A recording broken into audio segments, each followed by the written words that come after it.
Jamia world, इंसाफ की आवाज़।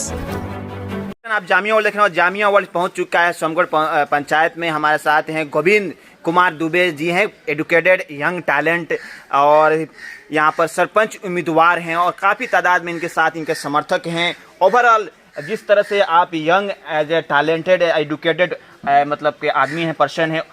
कब आपको लगा कि आपको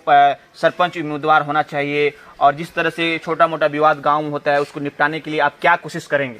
बहुत सारी समस्या है मेरे पंचायत की जनता के साथ। छोटे मोटे विवाद जैसे मतलब कि ग्राम कचहरी में जिसका निपटारा किया जाना चाहिए, लोग अपने आप उसको निपटारा के काबिल नहीं समझते हैं, और मेरे ग्राम कचहरी में ऐसा कोई काम होता ही नहीं है, जिसकी वजह से लोग यहाँ अपने देहात से 3 किलोमीटर दूर जो छाठी थाना है वहाँ आवेदन देने के लिए चले जाते हैं, और वहाँ थाने में लोग तरह तरह के शिकार होते, जैसे घुसखोरी होता है। सबसे पहले तो ये बिना किसी काम के कोई पुलिस आपके आवेदन को एक्सेप्ट नहीं करती है। उसके बाद भी बहुत सारी परेशानी का सामना करना पड़ता है मेरे जनता को। मैं अपने तरफ से कोशिश करूंगा कि उसको जो निपटारा करना है, उस मामले को जो सुलझना है, घर पे बैठा करके आपस में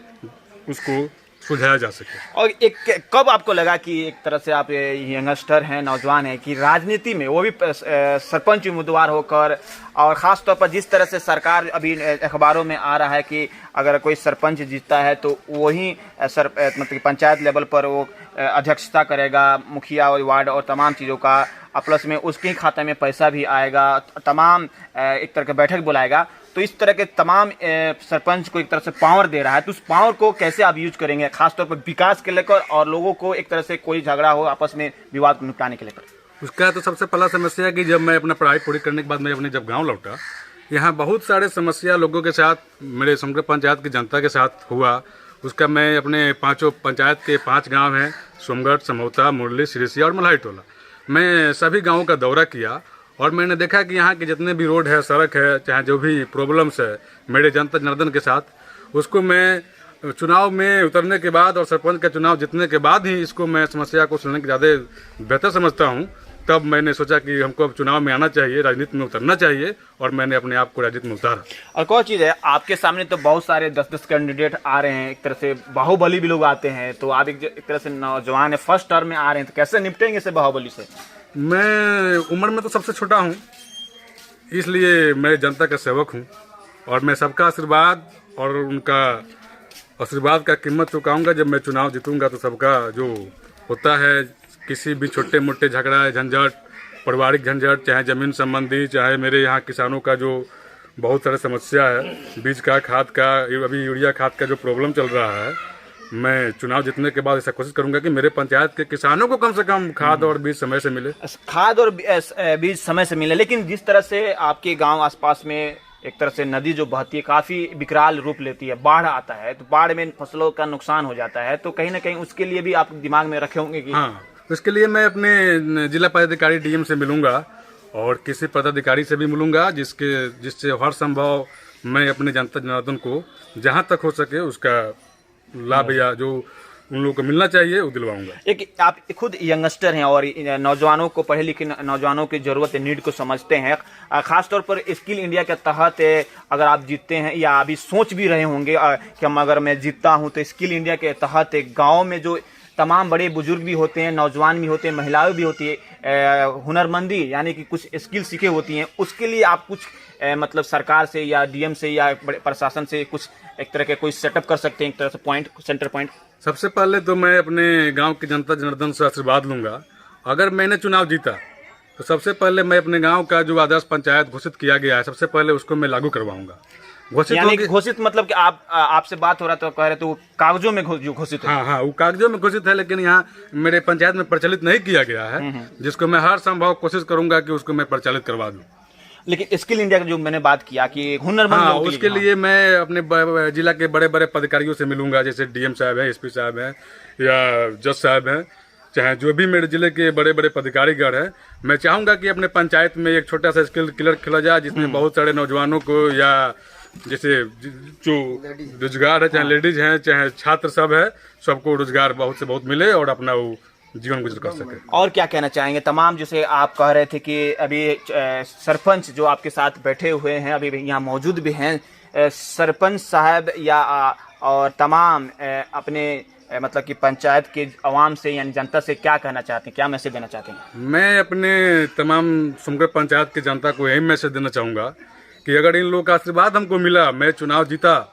तो सबसे पहले मैं अपने गांव से एक भी FIR थाने तक नहीं पहुंचने दूंगा। उसके लिए हम किसी का पैर पकड़े या किसी का दाढ़ी पकड़े या किसी का कुछ भी करे या उन लोग को बैठा के अपने ग्राम कचहरी में उस मामला को सुलझाऊंगा। ये मैं अपने 14 जो वार्ड है उसके पंच है, मैं पंचों को बुला करके उस वार्ड, जिस वार्ड में भी जो लफड़ा हो रहा है, जैसे मान के चलिए वार्ड नंबर 1 से लेकर वार्ड नंबर 14 तक मेरे पंचायत में है, किसी भी वार्ड का कोई लफड़ा है, हम उस वार्ड के पंच को बुला के उसका रिपोर्ट करके ही मैं उस मामला को अपने ग्राम कचहरी में सुलझाने की कोशिश करूंगा। लेकिन हाँ, सही जिस तरह से कह रहे हैं कि ग्राम कचहरी, लेकिन ये कोई भी जैसे अभी तक भी गांव से मामला जो थाना में जाता है तो एक तरह से मामला फंस जाता है, तमाम आवेदन देने में परेशानी होता है, कोई पुलिस कार्रवाई भी नहीं करता है। लेकिन आपने जो कहा कि पंचायत स्तर पर ही मामला को निपटा दिया जाए, और एक और चीज़ है, कोई मामला हो उस पर FIR हो जाता हो तो एक तरह से बड़ा ही परेशानी हो जाता है, कोई विदेश जाना हो उसमें, तो आप कह रहे हैं कि एक तरह से गांव के लेवल पर जो भी मुद्दा हो उसको कंप्लीट करेंगे। हाँ, इसलिए कि अगर मान के चलिए कोई FIR के लिए आवेदन थाने में दे भी देता है तो उसको हम भर संभव प्रयास करेंगे कि अपने ग्राम कचहरी में उसको बैठा करके पहले कंप्रोमाइज करके उसके बाद में थाने ले जाकर के आवेदन को एक्सेप्ट कर ले, क्योंकि उससे नहीं FIR होगी, नहीं किसी को विदेश जाने में कोई प्रॉब्लम होगी, नहीं किसी के ऊपर FIR जब नहीं होगी तो उसके ऊपर कोई दाग नहीं लगने वाला है, आदमी फ्री जिएगा, फ्री घूमेगा, फ्री। यानी कि एक तरह से आप चाह रहे हैं कि जो हमारा आपका जो समाज बने वो व्यवहारिक समाज बने, हाँ। किसी तरह के लफड़े में ना पड़े। यस, और मैं हर संभव कोशिश करूंगा। और ओवरऑल क्या है, मतलब कि आपको नज़र में पढ़े लिखे हैं, तमाम आप जद्दोजहद कर रहे हैं, लेकिन एक लास्ट सवाल, आप कैसे यकीन दिलाएंगे आवाम को यानी पब्लिक को कि आपको ही जिताए? आपके अंदर क्या काबिलियत है, थोड़ा बताएं। सबसे पहले कि मैं एक शिक्षित हूँ, मैं एक युवा हूँ, और जितने भी लोग प्रतिनिधि लोग सरपंच के फिलहाल मेरे सोमगढ़ पंचायत से चुनाव लड़ रहे हैं, मैं सबसे छोटा हूं और सबका आशीर्वाद लूंगा। और मैं ये कहूंगा कि मेरे पंचायत में भी जितने भी घुसखोरी चल रही है, खासतौर से लेटरिन का जो शौचालय है उस पर चल रही है, ये इंदिरा आवास चल रही है, ये सबको मैं खत्म करूंगा। All right. तो और भी कुछ कहना चाहेंगे? यस, क्या मतलब? मैं यही कहूंगा कि सबका आशीर्वाद मेरे साथ बने रहे और मैं चुनाव जीतने की कोशिश करूंगा और सबका आशीर्वाद लूंगा। घर घर एक एक घर नहीं छोड़ूंगा और सबके दरवाजे पर जाऊंगा। बहुत बहुत शुक्रिया। तो ये नौजवान जो कि हैं सोमगढ़ पंचायत के गोविंद कुमार दुबे हैं, जो कि अपनी क्लियरली जो इनका जो सोच है, थिंकिंग है, एजेंडा है, उन्होंने बताया कि खास तौर पर किसानों के लेकर, और आपको मालूम